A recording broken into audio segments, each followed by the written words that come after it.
my question is, what does this listening posture look like over time?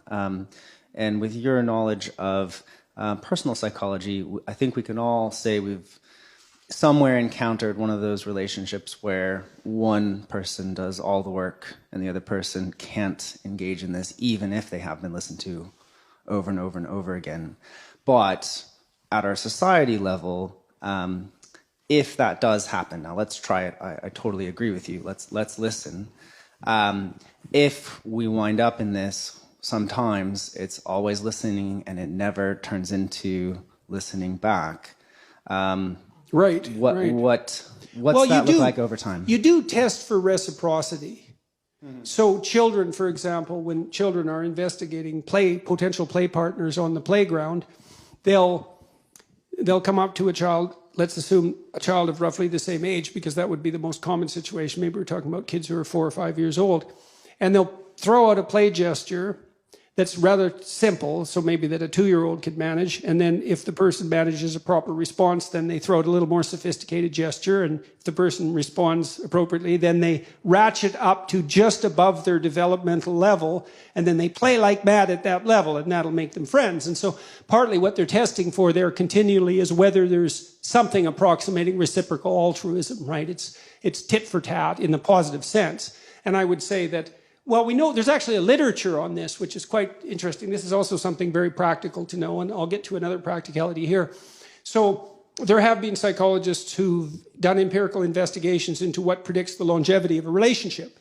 And so here's one experiment that was conducted multiple times, and I believe this is very reliable data. So imagine you have the two partners in a marriage, each rate the number of encounters they have with their other partner a day, and it's kind of an arbitrary and subjective measure, but it doesn't matter. You might say, well, I talked to my wife 8 times today. We had 8 different interactions. And then you'd say, well, did you rate those for whether they're positive or negative? And then you can calculate a ratio of positive to negative. And then you can use the ratio to predict the longevity of the relationship. And the data show that if the relationship interactions fall below 5 positive to 1 negative, then the relationship deteriorates and is generally doomed.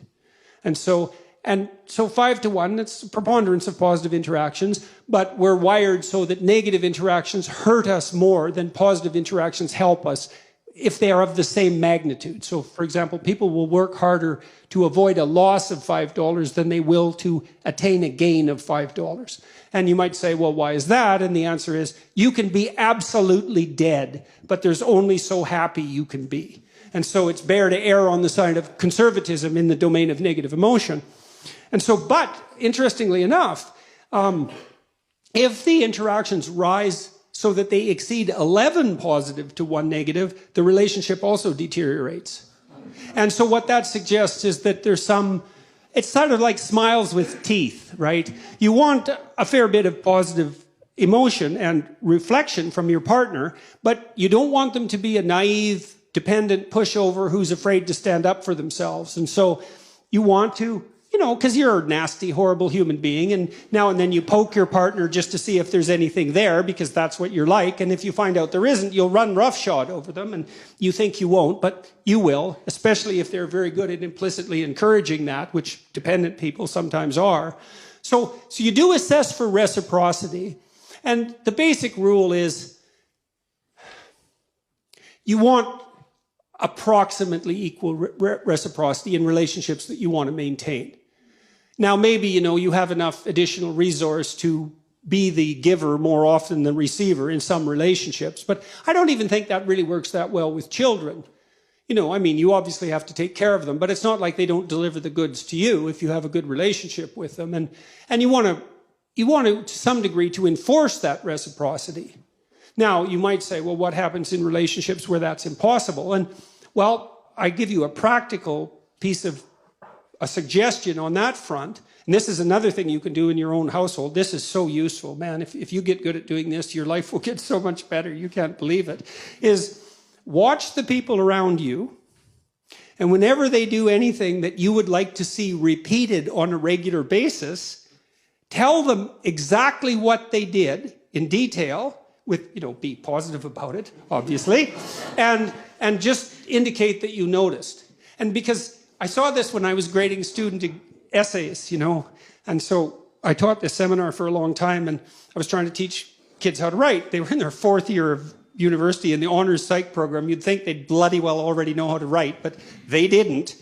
And so I'd have them write a 4-page essay on a given topic, and then they had to rewrite that to a 6-page essay, and then they had to rewrite that to an 8-page essay. And the first essay I graded, it was only 5% of their grade, and I told them, I'm going to cut you into ribbons. But it doesn't matter because it's 5% of your grade, and so they could tolerate that. And generally, by the 3rd essay, they had written the best thing they'd ever written in their life, and they learned so fast it was unbelievable. But one of the things I noticed was that they did a little testing with the first essay. They'd hand in something. It was just like, God, formulaic, boring. They weren't in it at all. There was nothing of the person in there. There was no thought. There was just the kind of psychobabble that they'd learned, especially if they were in faculties of education. And it was dry and dull, and everything about it was wrong. And so those are hard to grade, right? It's like, what's wrong with my essay? Well, the words aren't right. The phrases, they're not so good. They're not organized well into sentences. The sentences aren't sequenced well in the paragraphs. The paragraphs don't make a coherent argument, and the entire thing is empty. But other than that, no problem. It was often easier just to rewrite those essays than to grade them. So in any case, though, one of the things I did learn was that even in an essay like that, there is usually like 1 sentence or 2 sentences buried on like page 3 that was an actual thought and reasonably clearly stated and somewhat gripping, It was like the person popped out from all the background rubbish and said, well, what about this? And if you saw that and checked it and said, hey, you hit the mark right there, the next essay would be like 2/3 that. And that was really fun to see. And then maybe by the 3rd essay, maybe it was all like that. And then they were really thrilled. It's like, wow, I wrote this, and it was sort of the culmination. Well, it was a 4th-year seminar. It was the culmination of their career as a psychology undergraduate. So that was great fun. But you can do that in your own household. If the envious part of you isn't jealous of the revelation of the goodness of the person. And so here's the opposite tack, if you want to do this. So imagine that you're a man who's managed to attract a mate, and he believes he's punched above his weight. So this woman is more attractive, let's say, more vivacious, more desirable than he deserves. So that's going to grate on his soul a fair bit, right? Partly because her shining casts a dim light on his lack of utility, let's say. And so you can imagine someone like that being prone to jealousy for obvious reasons. And so the best tack to manage in a situation like that, if you're that man, is to wait till your wife dresses herself up in a particularly attractive manner and then either fail to notice by occupying yourself with something trivial while she's attempting to gain your attention, or by criticizing her directly for what she's just managed to do. And if you do that 50 times, let's say, you can be sure that she'll never reveal her attractiveness to anyone else for the rest of her life, including you. And you'll get exactly what you deserved. So that's the opposite of watching people carefully. Now, I learned this in part from Skinner, B.F. Skinner, the famous animal behaviorist, because he used all sorts of reinforcement contingencies to shape animal behavior. And Skinner was unbelievably good at this. He trained pigeons in World War II to guide missiles by pecking at photographs. So they could map the photographs onto the missile trajectory, viewing the territory underneath, and peck accurately enough to guide the missile to its destination. That was discontinued as the technology for guided missiles developed, but Skinner could do that. And, we think pigeons, well, they're not that bright. It's like, they're smarter than you think, pigeons. That's why they can live in cities. That's not easy for a bird to pull off, It's not their natural habitat. And so, but Skinner, although he would use punishment, technically speaking, which is the application of a certain amount of pain, or threat, which is the use of anxiety, but what he believed was most effective was reward. But it required a tremendous amount of attention. So, for example, if Skinner was trying to train a rat to climb up a little ladder and then across the ladder and then maybe do a pirouette and come down, which he could do with no problem, he'd just watch the rat, and then when it got close to the ladder, he'd give it a food pellet. Now, his rats were starved, by the way, down to 3/4 of their normal body weight, so they were pretty eager to work for food. It's not something you necessarily saw in the methodology section of the papers, but, and that's not a critique of Skinner, it's just an indication of how simplification takes place in laboratory experiments. But in any case, he'd wait for the rat to get near the ladder and give it a food pellet. And soon the rat would be hanging around the ladder quite a lot. And then now and then, just more or less randomly, the rat would put a paw up on the ladder. Food pellet. Well, then the rat would hang around the bottom of the ladder with paw up. Well, if he did that continually, through observation, he could get the rat to do pretty much anything that you could imagine a rat could do, and then maybe some things you couldn't imagine. And this isn't a manipulative technique, by the way, although it can be used that way. It's not effective unless you do it with a certain degree of wisdom. You want to think, well, what do you want in your house? How about peace, tranquility, happiness, and humor? Something like that. It's not a bad first pass approximation. And you got to get that in your head. It's like, do you want that, or do you want the delights of endless martyrdom? Because you have to make a choice, and you might think, I wouldn't pick martyrdom. It's like, really? Really? You wouldn't, eh? You'd pick peace and happiness and humor, and so everywhere you go, that's all you're ever surrounded with. It's like highly improbable. So don't be so sure you're aiming up. But if you can orient yourself in that direction, and carefully, and knowing full well what the hellish alternative is, because you need to know that, then you can watch and see, well, when is this manifesting itself in the people around me? And then you can tell them in detail, I noticed today, we're having a discussion at dinner, and you made a spectacularly witty remark right at the right time, and it was provocative but not annoying, and so good work. And then the kid thinks, oh my God, he noticed. And then he's like twice as funny the next day, and maybe not in some unbearable manner. And that really works. It really works. But like I said, you have to quell the envy that would otherwise beset you, and you have to want to aim up, and then you have to not be jealous of the other person's goodness, and you have to be extremely attentive. But man, as a transformation technique, even in extraordinarily difficult relationships, which goes back to your point, there isn't anything I know of that's more effective. And I've been working with moderate Democrats in the United States recently, and with a number of Republicans, and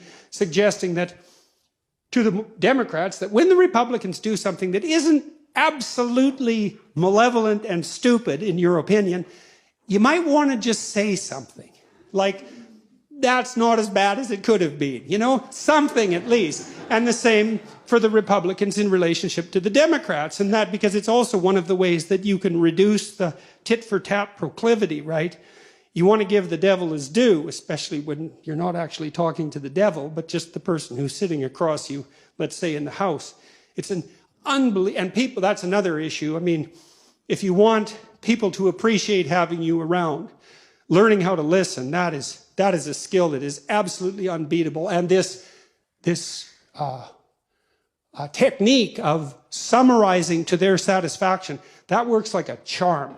And it's not, you might be a little awkward when you first try it, and might feel a little manipulative because you're not that good at it. But if you get expert at it, and you have the greatest conversations with everyone. I had people in my clinical practice who were extraordinarily impaired intellectually and suffering from all sorts of assorted pathologies in addition to that. And if I was listening to them properly, they were as fascinating as anybody I had on the, say, more able and competent end of the spectrum. And you learn so much because there is nothing that people won't tell you if you listen. It is absolutely amazing what people will tell you. And so quickly, they'll reveal things they didn't even know about themselves. And they need to know those things often. They've been hidden for years. It's so rewarding. And then this use of attentive reward, that's also, it's fun in a game-like sense once you learn to play it, because you're watching. You think, I'll just wait. This person's going to do something good sooner or later. It's like, pat, good work. And people are so thrilled that that little manifestation of goodness in their heart that managed to sneak out past their cynicism and boredom was recognized. They're so, what is it? It restores their faith in what's good inside them. It really does. It's unbelievably powerful. And so that can work if you're embroiled in a difficult relationship, you know, and you can't escape easily, or maybe you can't escape on moral grounds, that listening, that helps a lot. You might have to listen a lot, but that use of judicious reward, man, that's a powerful technique.